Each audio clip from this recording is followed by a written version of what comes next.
أعوذ بالله من الشيطان الرجيم بسم الله الرحمن الرحيم الحمد لله رب العالمين والصلاة والسلام على رسول الأمين وعلى آله وصحبه أجمعين ومن اتبعهم إلى يوم الدين رب اشرح لي صدري ويسر لي أمري واحلل عقدة من لساني يفقهوا قولي സ്നേഹം നിറഞ്ഞ എൻ്റെ ശബ്ദം ശ്രവിക്കുന്ന ശ്രോതാക്കളെ അസ്സലാമു അലൈക്കും വറഹ്മത്തുള്ളാഹി. ഇന്ന് നമ്മളുടെ 4ാമത്തെ ക്ലാസ്സാണ്. ഇതിലൂടെ നമ്മൾ ഇന്ന് മനസ്സിലാക്കാൻ പോകുന്നത് ഇസ്മുൽ ഇഷാറാത്ത്, അതായത് സൂചകനാമങ്ങൾ, ഒരു സൂചിപ്പിക്കുന്ന അങ്ങനെ അതിനാണ് ഇസ്മുൽ ഇഷാറാത്ത് എന്ന് പറയുക. അതുപോലെ തന്നെ ഇസ്മുൽ മൗസൂൽ, അനുബന്ധ നാമങ്ങൾ. ഇത് രണ്ടുമാണ് ഇന്ന് നമുക്ക് മനസ്സിലാക്കാനുള്ളത്. അപ്പോൾ ഹാദ എന്ന് പറയുമ്പോൾ ഇത് എന്നാണ് അതിൻ്റെ അർത്ഥം. ഹാദ എന്ന് പറഞ്ഞാൽ ഇത് എന്ന് പറയുമ്പോൾ എന്തായിരിക്കണം? ഒന്നായിരിക്കണം, അത് പുല്ലിംഗായിരിക്കണം. അപ്പോൾ ഹാദാനി എന്ന് പറയുമ്പോൾ ഇത് രണ്ടും നമ്മൾ പറഞ്ഞ് ഒന്നിനെ രണ്ടാക്കുക ഒരു പണിയില്ല. ആനി അല്ലെങ്കിൽ ഐനി ഇത് രണ്ടാണ് ഉണ്ടാവുക, അത് ചേർത്താൽ മതി. അത് രണ്ടും രണ്ട് സന്ദർഭങ്ങളിലാണ് വരിക എന്നേ ഉള്ളൂ. അപ്പോൾ ഹാദ എന്ന് പറഞ്ഞാൽ ഇത്, ഹാദാനി എന്ന് പറഞ്ഞാൽ ഇത് രണ്ടും, ഹാ ഉലായി എന്ന് പറയുമ്പോൾ ഇതെല്ലാം, ഇവരെല്ലാം, ഇവർക്കെല്ലാം എല്ലാ അർത്ഥം അതിന് കിട്ടും. ഹാദ, ഹാദാനി, ഹാ ഉലായി. അതിൻ്റെ സ്ത്രീലിംഗ രൂപമാണ് ഹാദിഹി. ഹാദിഹി എന്ന് പറയുമ്പോൾ ഒന്നായിരിക്കണം, അത് സ്ത്രീലിംഗമായിരിക്കണം. ഹാദിഹി അത് രണ്ടെണ്ണമാകുമ്പോൾ ഹാത്താനി, ഹാ ഉലായി. ബഹുവചനത്തിന് പുല്ലിംഗത്തിനും സ്ത്രീലിംഗത്തിനും ഒന്നു തന്നെ പറയാം. ഹാദ, ഹാദാനി, ഹാ ഉലായി, ഹാദിഹി, ഹാത്താനി, ഹാ ഉലായി. ഹാദ ഇത്, ഹാദാനി ഇത് രണ്ടും, ഹാ ഉലായി ഇതെല്ലാം, ഹാദിഹി ഇത്, ഹാത്താനി ഇത് രണ്ടും, ഹാ ഉലായി ഇവയെല്ലാം. അതുപോലെ തന്നെ ദൂരെയുള്ള അകലെയുള്ള സാധനങ്ങൾക്കാണെങ്കിൽ നമ്മൾ ചൂണ്ടിയിട്ട് പറയുമ്പോൾ ദാലിക്ക അത് എന്ന് പറയുമ്പോൾ ദാലിക്ക എന്നാണ് പറയുക. ദാലിക്ക എന്ന് പറയുമ്പോൾ അത് ഒന്നായിരിക്കണം, അത് പുല്ലിംഗായിരിക്കണം. ദാലിക്ക, ദാനിക്ക, ഉലായിക്ക. ദാനിക്ക എന്ന് പറഞ്ഞാൽ ഒന്ന് പറയാം, ആ ഒന്ന്. ദാനിക്ക എന്ന് പറയുമ്പോൾ അത് രണ്ട്, ഉലായിക്ക അതെല്ലാം. ദാലിക്ക, ദാനിക്ക, ഉലായിക്ക. ദാനിക്ക എന്ന് പറഞ്ഞാൽ അത്, ദാലിക്ക എന്ന് പറഞ്ഞാൽ അത്, ദാലിക്ക എന്ന് പറയുമ്പോൾ അത് രണ്ട്, ഉലായിക്ക അവയെല്ലാം. അതിൻ്റെ നേരെ സ്ത്രീലിംഗമാണ് തിൽക്ക. തിൽക്ക എന്ന് പറയുമ്പോൾ അത് എന്ന് തന്നെയാണ്, പക്ഷേ സ്ത്രീലിംഗമായിരിക്കണം, ഒന്നായിരിക്കണം. തിൽക്ക, താനിക്ക, ഉലായിക്ക ബഹുവചനം ഒന്ന് തന്നെയാണ്. അപ്പോൾ ദാലിക്ക, ദാനിക്ക, ഉലായിക്ക, തിൽക്ക, താനിക്ക, ഉലായിക്ക. അപ്പോൾ ദാലിക്ക എന്ന് പറഞ്ഞാൽ അത്, ദാനിക്ക എന്ന് പറയുമ്പോൾ അത് രണ്ടും, ഉലായിക്ക അവയെല്ലാം. തിൽക്ക അത്, താനിക്ക അത് രണ്ടും, ഉലായിക്ക അവയെല്ലാം. അപ്പോൾ ഇതിൻ്റെ പേജിലെ ഫോട്ടോ തുടക്കത്തിൽ വെച്ചിട്ടുണ്ട്, അത് മനസ്സിലാക്കുക. ഇത് എത്രയോ പ്രാവശ്യം ഖുർആനിൽ വന്ന പദങ്ങളാണ്. അപ്പോൾ അത് കാണുമ്പോൾ, ഇപ്പോൾ തുടക്കത്തിൽ വന്ന സൂറത്തുൽ ബഖറ തുടക്കത്തിൽ ദാലിക്കൽ കിതാബ്, ദാലിക്ക അല്ലേ. അപ്പോൾ എത്രയോ പ്രാവശ്യം ഖുർആനിൽ വരുന്ന പദങ്ങളാണ്. നമ്മൾ ഇതിലൂടെ ശ്രമിക്കുന്നത് ഈ നമ്മൾ അള്ളാഹുവായി സംസാരിക്കുമ്പോൾ, അതായത് നമസ്കാരത്തിൽ നമ്മൾ അള്ളാഹുവായി സംസാരിക്കുകയാണ്. ആ സംസാരിക്കുമ്പോൾ എത്രയോ പദങ്ങൾ നമ്മൾ അറബിയിൽ മനഃപ്പാഠമായി പറയുന്നുണ്ട്. അതിൻ്റെ ആശയങ്ങൾ ഉൾക്കൊണ്ടിട്ട് പറയാൻ വേണ്ടി ശ്രമിക്കാൻ വേണ്ടിയിട്ടാണ് ഇതിൻ്റെ തുടക്കം കുറിച്ചിട്ടുള്ളത്. അപ്പോൾ അതിൻ്റെ ഗൗരവത്തിൽ തന്നെ അത് മനസ്സിലാക്കുകയും ഉത്സാഹത്തോടു കൂടി പഠിക്കുകയും പ്രയത്നിക്കുകയും ചെയ്യണം, എന്നെങ്കിൽ അതിൻ്റെ ഫലം കിട്ടുകയുള്ളൂ. അപ്പം നമുക്ക് മനഃപ്പാടമുള്ള പദങ്ങളാണ്, അതിൻ്റെ ആശയമാണ് നമ്മൾ മനസ്സിലാക്കുന്നത്. അപ്പോൾ ആ ആശയം ഉൾക്കൊണ്ട് അള്ളാഹുവിനോട് നമ്മൾ സംസാരിക്കുമ്പോൾ അതിൻ്റെ ആ നമസ്കാരത്തിന് നമുക്ക് ഭയഭക്തി കിട്ടും. മറ്റുള്ള ചിന്തകളിൽ നിന്നൊക്കെ മാറി നിന്ന് ഭയഭക്തിയോടുകൂടി നമസ്കരിക്കാൻ അതുകൊണ്ടുള്ള ഒരു പ്രചോദനം ഉണ്ടാവും ആശയം ഉൾക്കൊള്ളുമ്പോൾ. അപ്പോൾ നമ്മുടെ ചിന്തകളൊന്നും മാറിപ്പോവില്ല ഇൻഷാ അല്ലാഹ്. പിന്നെ അതുകൊണ്ട് ആ പദങ്ങൾ തന്നെ രൂപവ്യത്യാസങ്ങൾ വരും. അപ്പോൾ അതിൻ്റെ അർത്ഥ മാറ്റങ്ങൾ എങ്ങനെയൊക്കെയാകും എന്നുള്ളത് മനസ്സിലാക്കാൻ വേണ്ടിയിട്ടാണ് നമുക്ക് ചില ഫോർമുലകൾ പഠിക്കാനുള്ളത്. ആ ഫോർമുലകൾ പഠിക്കുമ്പോൾ ഓരോ ഫീലും 14 രൂപത്തിൽ മാറി വരും. അപ്പോൾ ആ 14 രൂപത്തിൽ വന്നാലും നമ്മൾക്ക് അതിൻ്റെ ആശയം മനസ്സിലാക്കാൻ പറ്റും. അതുമാതിരി വർത്തമാനകാല ക്രിയയിൽ ഫിലിൽ മുളാരിയിൽ 14 രൂപത്തിൽ വരും. അപ്പോൾ ആ 2 ഫോർമുല നിങ്ങൾ പഠിക്കുകയാണെങ്കിൽ ഒരു പദം തന്നെ 28 രൂപത്തിൽ രൂപ വ്യത്യാസം വരുമ്പോൾ അതിൻ്റെ ആശയങ്ങൾ മനസ്സിലാക്കാൻ കഴിയും. അതിൻ്റെ തുടക്കം എന്നോണമാണ് നമ്മൾ ഇസ്മിനെ പറ്റി പഠിച്ചത്. ഇസ്മ് 14 രൂപ ഉണ്ടാവും. ആ 14 രൂപ തന്നെ എല്ലായിടത്തും ഉണ്ടാവുക. അപ്പോൾ ഈ ഇസ്മ് ലമീർ, ഇസ്മിന് പകരമായി ലമീർ പഠിച്ച് ആ ലമീറിനാണ് 14 രൂപ ഉള്ളത്. അതിൻ്റെ രൂപങ്ങൾ എപ്പോഴും നമ്മൾ മനസ്സിലുണ്ടായിരിക്കണം. അതിൻ്റെ രൂപം തന്നെയാണ് അടുത്ത നമ്മൾ മനസ്സിലാക്കാൻ പോകുന്ന ഫോർമുലകളെല്ലാം. അപ്പോൾ ഇത് നമ്മൾ ഹുമാഹും യഹുമാഹുന്ന അന്ത അന്തുമാ അന്തും അന്ത്യ അന്തുമാ അന്തുന്ന അന നഹ്നു എന്നുള്ള ആ ലമീർ ഉണ്ടല്ലോ, ആ ലമീറും അതിൻ്റെ അർത്ഥവും എപ്പോഴും മനസ്സിലുണ്ടായിരിക്കണം. അതിന് അനുബന്ധമായിട്ട് തന്നെയാണ് ഇതിനുള്ള ഫീലുകൾക്കും ഈ രൂപം ഉണ്ടാവുന്നത്. അപ്പോൾ ഒരു പദം തന്നെ നമ്മൾ ഒരിക്കൽ പഠിച്ചാൽ ഈ ഫോർമുല ഉപയോഗിച്ച് തന്നെ, നമ്മൾ പഠിക്കാൻ പോകുന്ന ഫോർമുലകൾ ഉപയോഗിച്ച് തന്നെ എല്ലാ പദങ്ങളുടെയും 75% പദങ്ങളുടെയും ഖുർആനിലെ നമ്മൾക്ക് മനസ്സിലാക്കാൻ കഴിയും. അപ്പോൾ അതുകൊണ്ട് അതിൻ്റെ ഖുർആൻ ആസ്വദിച്ച് പാരായണം ചെയ്യാനും കേൾക്കാനും അതിലൂടെ നമ്മൾക്ക് അതിൻ്റെ മാധുര്യം ഉൾക്കൊണ്ടുകൊണ്ട് നമ്മൾക്ക് ഗ്രഹിക്കാനും ഇൻഷാ അല്ലാഹ് അള്ളാഹു നമുക്ക് തൗഫീഖ് നൽകും. ഇൻഷാ അല്ലാഹ് അള്ളാഹു നമുക്ക് കാര്യങ്ങൾ എളുപ്പമാക്കി തരണമേ. ഇനി അപ്പോൾ ഇത് രണ്ടും നമ്മൾ മനസ്സിലാക്കണം. അടുത്ത ക്ലാസ് മുതൽ ഇനി ഇസ്മ കൊണ്ട് പദങ്ങൾ എങ്ങനെ ഉണ്ടാക്കാം, ഒരു സെൻറ്റൻസ് 2 പദങ്ങൾ ചേർത്തുകൊണ്ട് ഒരു സെൻറ്റൻസ് ഉണ്ടാക്കാം എന്നതിലേക്കാണ് ഇൻഷാ അല്ലാഹ് അടുത്ത ക്ലാസ് മുതൽ തുടങ്ങുക. അപ്പോൾ അതിന് മുന്നോടിയായി ഒരു പേജിൽ ഫോട്ടോ ഇട്ടിട്ടുണ്ട്. ഇല എന്ന് പറയുമ്പോൾ ഒരു ഹർഫാണ്. ഇല ഒരു ഹർഫാണ്. ഇലേക്ക് എന്നാണ് അതിൻ്റെ അർത്ഥം. ആ ഇല ഈ 14 ലമീറുകൾക്കും നമ്മൾ ഉപയോഗിച്ച് നോക്കണം.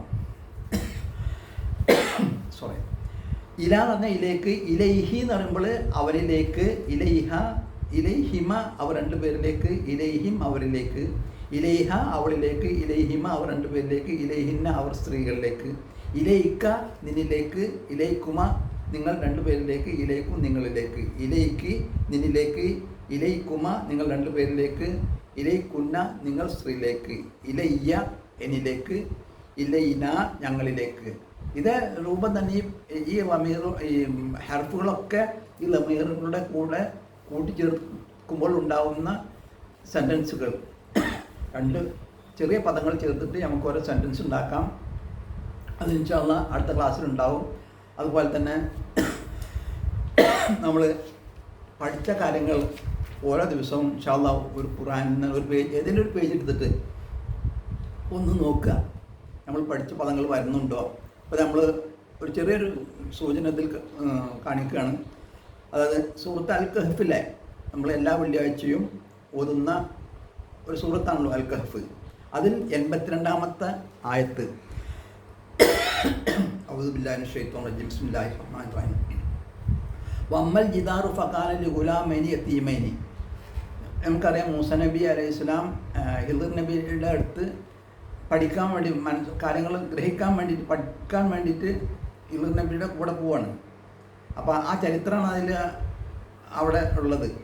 അതിൽ ഹിദ്ർ നബി പറഞ്ഞ് നിനക്ക് എൻ്റെ കൂടെ ക്ഷമിച്ച് നിൽക്കാൻ കഴിയില്ല, അല്ലെ ഞാൻ അങ്ങനെ ചെയ്തോളാം. അപ്പോൾ ഒരു നിബന്ധന വെച്ച് പഠിക്കാൻ വരികയാണെങ്കിൽ ഞാൻ എന്ത് ഒരു കാര്യം ചെയ്യുകയാണെങ്കിലും അതിന് ചോദ്യം ചെയ്യാൻ പാടില്ല. അവസാനം ഞാൻ നിങ്ങൾക്ക് അതിൻ്റെ വിശദീകരണം തരാം, പക്ഷേ ചെയ്യുമ്പോൾ അതിന് ചോദ്യം ചെയ്യാൻ പാടില്ല എന്നുള്ള നിബന്ധന വെച്ചിട്ടാണ് മൂസ നബി അലൈഹി സ്വലാം ഹിദ്ർ നബിയുടെ അടുത്ത് യാത്ര പോകുന്നത്. അവർ 2 പേരും കൂടി യാത്ര ചെയ്ത മധ്യേ 2-3 കാര്യങ്ങൾ അവിടെ സംഭവിക്കുന്നുണ്ട്. 3ാമത്തെ കാര്യമാണ് വമ്മൽ ജിദാർ. അപ്പോൾ ജിദാർ എന്ന് പറഞ്ഞാൽ മതിൽ, ജിദാർ എന്ന് പറഞ്ഞാൽ വമ്മൽ ജിദാർ, അപ്പോൾ മതിൽ ഫക്കാന അതായി ഗുലാമൈനി യതീമൈനി. ഗുലാം എന്ന് പറഞ്ഞ ഒരു കുട്ടീനെ, ആൺകുട്ടിക്ക് പറയുന്നതാണ് ഗുലാം എന്ന് പറഞ്ഞാൽ, ചെറിയ കുട്ടിക്ക്. അപ്പോൾ നമ്മൾ പറഞ്ഞു ഒന്നിനെ 2ആക്കാൻ ഗുലാമാനി എന്ന് പറയണം, അല്ലെങ്കിൽ ഗുലാമൈനി എന്ന് പറയണം. ആനി ഐനി ഇത് 2 ഒന്നാണ് വരിക എന്ന് പറഞ്ഞ്. അപ്പോൾ ഗുലാമൈനി എന്ന് പറഞ്ഞാൽ 2 ആ ചെറിയ കുട്ടികൾ. യതീമൈനി അത് ഒരു ഇസ്മ മറ്റൊരു ഇസ്മിനെ കൊണ്ട് വിശേഷിപ്പിക്കുകയാണ്. യതീമുകളായ 2 ആൺകുട്ടികൾ, യതീമുകളായ 2 ആൺകുട്ടികൾ. ഗുലാമിനെ ആ രണ്ട് യത്തീമായ കുട്ടികളെ രണ്ട് ആൺകുട്ടികളെ വിശേഷിപ്പിച്ചത് യത്തീമൈനി. ഒരു ഇസ്മിനെ മറ്റൊരു ഇസ്മിനെ കൊണ്ട് വിശേഷിപ്പിച്ചേക്കാണ്. അങ്ങനെ ഒരു സെൻറ്റൻസാണ് അത്. ഇൻഷാ അല്ലാഹ് അത് നമുക്ക് അടുത്ത ക്ലാസ്സിൽ പഠിക്കാം. അപ്പോൾ ഗുലാമൈനി യത്തീമൈനി, യത്തീമുകളായ രണ്ട് കുട്ടികളുടെ ആ ജിദാറ് മതിൽ വീണ് കിടക്കുന്നത് കാണുകയാണ്. അപ്പോൾ അത് ഹിദർ നബി അത് പുനർനിർമ്മിക്കാൻ വേണ്ടി ശ്രമിക്കുകയാണ്. അപ്പോൾ മൂസാ നബി ചോദിക്കുന്നുണ്ട്, ആ നാട്ടിൽ വന്നിട്ട് ആ നാട്ടിലെ ആൾക്കാരെ ഒരു തരി ഭക്ഷണം കൂടി തന്നില്ല, അവർക്ക് എന്തിനാണ് നമുക്ക് എന്തെങ്കിലും ഈ ഇത് കൽപ്പിച്ചിട്ട് കൂലി കൽപ്പിച്ചിട്ട് ചെയ്തു കൊടുത്താൽ പോരെ എന്ന് ചോദ്യം ചെയ്തു. അപ്പോൾ മൂസാ നബിനോട് ഹിദർ നബി പറഞ്ഞിട്ടുണ്ട്, ഞാൻ ചെയ്യുന്ന കാര്യത്തിനൊന്നും ചോദ്യം ചെയ്യാൻ പാടില്ല എന്ന്. അപ്പോൾ മൂന്നാമത്തെ കാര്യമാണ് ഇവിടെ സംഭവിച്ചത്. അപ്പോൾ അതുകൊണ്ട് തന്നെ അവർ തമ്മിൽ പിരിയാണ്. അപ്പോൾ അതിൻ്റെ വിശദീകരണം പറഞ്ഞു കൊടുക്കുകയാണ്. അപ്പോൾ ഫക്കാന ലിഗുലാമി യത്തീം, രണ്ട് അനാഥരായ കുട്ടികളുടെ മതിലാണത്. ഫി മദീനത്തി, ആ നാട്ടിൽ, ആ പട്ടണത്തിൽ. വക്കാന തഹ്തഹു കൻസുല്ലഹുമ, വക്കാന തഹ്തഹു, തഹ്ത്ത് എന്ന് പറഞ്ഞാൽ അടിയിൽ, ഹു എന്ന് പറഞ്ഞാൽ ഒരു ലമീറാണ്, ഹു അക്ബാർ ഉപയോഗിക്കുന്ന ലമീറാണ്. തഹ്തഹു അതിൻ്റെ അടിയിൽ, കൻസും ഒരു നിധിയുണ്ട്, ആ നിധി അതിൻ്റെ അടിയിലുണ്ട്. അപ്പോൾ ആ മതിൽ പൊളിഞ്ഞു വീണ എന്തായി സ്ഥിതി, ആ നിധി പുറത്തു വരും. അപ്പോൾ ആ കൻസുൽ ലഹുമ, ല എന്ന് പറഞ്ഞാൽ ഹുമ, അവർ രണ്ടു പേർക്കുള്ളതാണ്. ഹുമ നമ്മൾ പറഞ്ഞു, ഹുമ ആ രണ്ടു പേരാണ്. കൻസുൽ ലഹുമ, അവർ രണ്ടു പേർക്ക് വേണ്ടിയുള്ള നിധിയാണത്. വക്കാന അബൂഹുമ, വക്കാന ആയി അബൂഹുമ, അബൂ എന്ന് പറഞ്ഞാൽ പിതാവ്, അബൂഹുമ എന്ന് പറയുമ്പോൾ അവർ രണ്ടുപേരുടെ പിതാവ്. വക്കാന അബൂഹുമ സാലിഹൻ, ഒരു സൽക്കർമ്മകാരിയായിരുന്നു. അദ്ദേഹം മരിച്ചുപോയി, അദ്ദേഹം വിട്ടുപോയതാണ് ഈ കുട്ടികൾക്ക് വേണ്ടിയിട്ട്. വക്കാന അബൂഹുമ സാലിഹൻ, അവരുടെ പിതാവ് സൽക്കർമ്മകാരിയായിരുന്നു. ഫറാദ ഉദ്ദേശിച്ചു, അവൻ ഉദ്ദേശിച്ചു. റബ്ബുക്ക, റബ്ബു എന്ന് പറഞ്ഞാൽ രക്ഷിതാവ്. റബ്ബുക്ക എന്ന് പറയുമ്പോൾ നിന്റെ റബ്ബ്, അന്താനക്ക് പകരം ക വരും എന്ന് പറഞ്ഞില്ലേ. റബ്ബുക്ക, നിന്റെ റബ്ബ് ഉദ്ദേശിച്ചു. അൻ യബുലുക, എത്തുവാൻ,